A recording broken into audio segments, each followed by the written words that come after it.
Hi, my name is Jule Rosit. I'm the programmer of the festival, and I'm sitting here with Kaupo Kruusiauk, the director of SANDRA Gets a Job. Welcome. Yeah, hello. So everyone will have already just seen the film, so they will know what we're talking about. And let's just start with the basics. As far as I understand, this is your first narrative film? Yes, this is my first feature film. Yeah. So what made you pick this topic, or how did the idea come to you, and what made you kind of want to switch from doc to narrative? Yeah, it's really difficult to say how the topic came to me, but I did in theater play. I directed that, and this main character played in my play, and this was one link how I thought that I would like to work on with that actress. Her name is Marie. Sorry. Abel. Marie Abel? Marie Abel, yeah. I'm sorry. I'm a little bit nervous. And another focus was that this film is not so much focused on unemployment as a social issue, but what was my interest that how people have to change themselves in the process of looking for a job, and how they have to take different roles, how they have to shape and reshape themselves during that process. This was my kind of the basic idea what I wanted to show. And was this are these ideas that you've thought about for a long time, and you just kind of wanted to focus it into a film, or? Yeah, it could be. Yeah, it was so. Yeah, yeah. Just this working environment. It was my interest a long time, and myself, I have been working in the office about three years. So I'm not only. Yeah, I was going to say a filmmaker isn't the 9 to 5 usually. So. Yeah, it's not, but yeah, when I was in 20s, then I worked 3 years, and I know this office life quite well. And what kind of, from your experience, are there any direct translations into the film, like scenes or? Not exactly, but yeah, it was kind of unemployment, and that stuff was part of the world during that time when I worked in the office, and of course it still is, and but maybe those scenes, I created later, and they are mainly kind of. Done during the process of writing screenplay. And you wrote the screenplay yourself as well? And Yes, one girl helped me quite much, but she was more like an editor, more script doctor. And you said you already had Mari in mind for the role, so did you kind of build it around her? How did you develop Sandra? Yeah, well, I think this is kind of it was very difficult work, and we worked together with Maria Abel very strongly, and I think this is a very important part of that film, this character. And firstly, I created this character during writing the screenplay, but of course we worked together a lot, and we did a lot of rehearsals, and how this this was the process how this character came into the life. And is there anything so she could suggest and kind of shape the character as well during the process and made it kind of comfortable to her?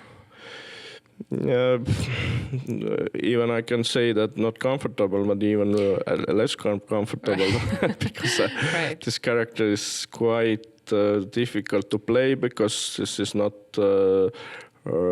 completely realistic character. She has some kind of autistic elements added, but at least my point of view is that she is not autist.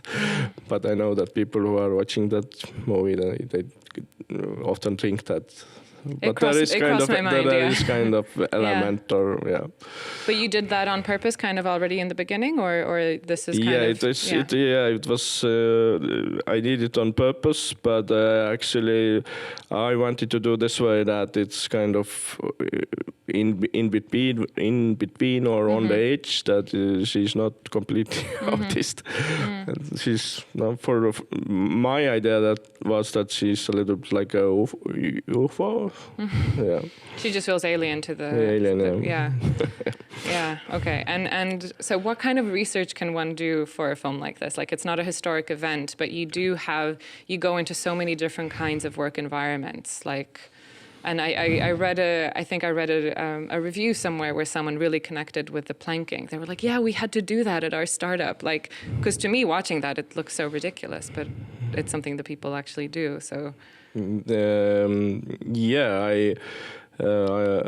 I did quite a lot of study about that movie because the scientific world wasn't for me so familiar, and together with the main character. Mari Abel, we went to the Stone in Tartu, where scientists work in laboratories, and we watched them and asked questions, and we did this kind of work there, and to better understand what they are doing and how this world is working. And and personally, I also met with criminalists, and that's now the startup world I created myself. There is a lot of stuff in news. Did you because Estonia is really big startup country. Yeah, no, and I wanted to ask you about that. Like, was it kind of obviously it was on purpose, but like, it's a bit of a dig at startup culture, because like you say, it is such it's a thing that Estonia is so kind of proud of and like lifting up at the moment. Like, did you want to kind of complicate it a little bit? Yeah, in Estonia, it's a little bit so that everybody are talking how successful they are if they create some startups. But in real world, we know that most of them are not successful, and maybe this will a little bit cool down the stuff that it's not so easy just to leave your work and to create a startup and you are a millionaire. This is not. This is kind of in the atmosphere in Estonia. A little bit, yeah. Of course, they are very successful because we are a small country, and there are a lot of very successful startups like Skype and otherwise. But of course, they are kind of big stars, but it's not so easy for everybody. Right. Yeah, no, because it just felt as well like there's a lot, especially with the startups, this kind of idea that you have to live your job as well, and this kind of passion and mixing private and public, which Sandra, I think, struggles with. She does, she in a way, I guess she does that with her science as well, and that's why she has a hard time switching to another career. Did you have any? I mean, is filmmaking maybe similar, that you have to kind of live your work and it's indistinguishable from yourself, or is that? Yeah, of course, there are some parallels. Yeah, it's a little bit the same way. And when finally, I don't want to talk too much about the movie, but yeah, it was, when finally Sandra. People will have seen it when they watch this, so you can give away spoilers. Okay. When Sandra actually gets the job, then she finally are not so satisfied with that, and I think this is also on topic of the movie, that people are doing very interesting and well-paid jobs, but they are still not happy. Right. And of course, she wanted to do her scientific work, and that's why she wasn't so happy. And what is generally the kind of ideas about like work culture in Estonia? Like, is it, and how is like, and with like laziness as well, and like, is there kind of a moral undertone to it? Like, you have to work, I don't know, hard and. Yeah, it was very interesting when we started that movie. Then in Estonia we had a really great economical growth, and actually we thought that okay, there's no unemployment with why we are doing this kind of job. But when we finished it, then we had a COVID crisis, and actually already a lot of people lost their jobs, and it was really a problem because actually tourism was completely down and people just sitting at homes. So then suddenly this film was very relevant. and I think this working culture is really changing. People are doing jobs at home, they're using Zoom, and they are not so much together, and I think this is somehow sad a little bit. It's changing, but it's difficult to say right now where it goes. So you finished it just as COVID was starting? So when was your premiere?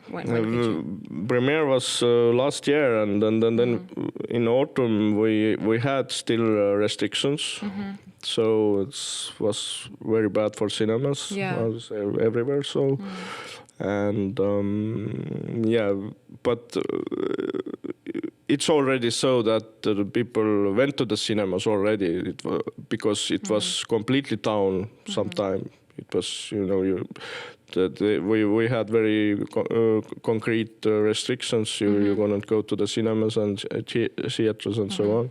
But when Sandra premiered, then it was already more easy. But it's of course it's still a problem that people are not going to the cinemas.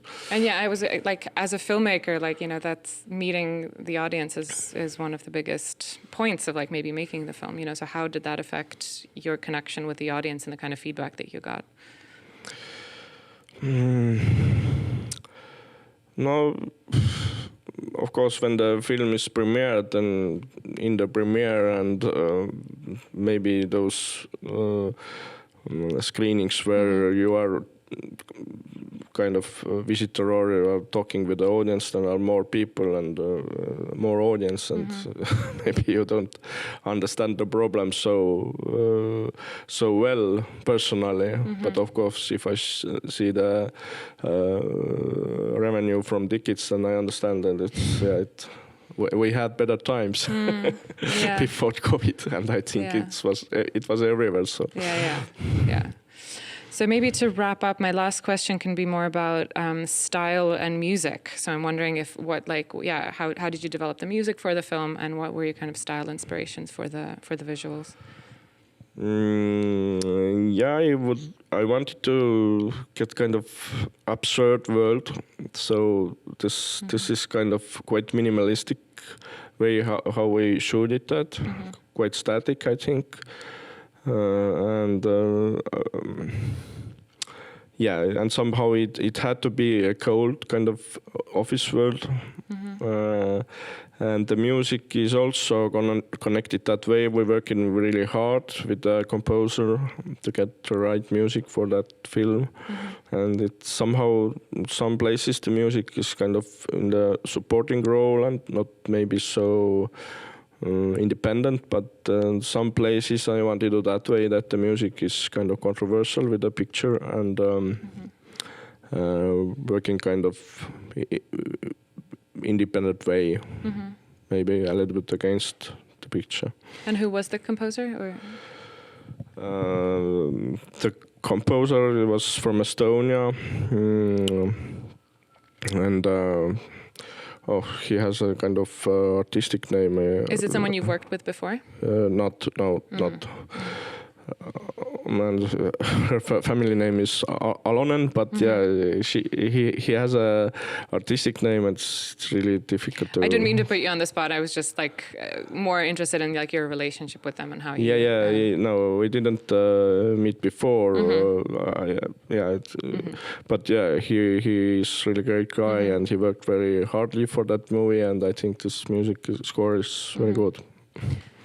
And then I was lying. There's one more question, which is about what kind of projects you have coming up, and do you think that are you going to go back to documentaries? Do you see kind of doing both in the future? And is there anything that you've learned from making this narrative that you can apply to your documentaries? Yeah, definitely. I would like to do more feature films, but of course this is always more difficult because there's budgets and things. And but now, actually 2 weeks ago, premiered my documentary film about musician and composer Maria Faust, and this film is at the moment in cinemas in Estonia. This film is really successful. The critics are very happy, and people are going to the cinemas. Maybe better timing. Yeah, and maybe this this film is coming here as well. I don't know, but yeah, I'm very happy about that. And now I'm working. I'm kind of starting, or I have already shooted a new documentary. It's called "Coaching for Ordinary People," and it's also quite interesting topic. Coaching for ordinary people. Yeah. So it's also, is it work related? No, it's a little bit related with the work, but yeah, in Estonia and maybe in other countries as well, people really want to be better persons, to develop themselves. Oh, like life coaching. Yeah, and life so coaching and stuff like that. Yeah, therapy / kind of different shapes what it could be. Cool. So, and it's quite an interesting topic. Is it a feature film or this is documentary. This is documentary. Yeah. Cool. All right. Well, thank you for coming to New York and talking to us, and go watch the other films. We are screening online until November 13th. So please watch this and all the other Estonian, Latvian, and Lithuanian films that we have available. Thank you. Thank you very much.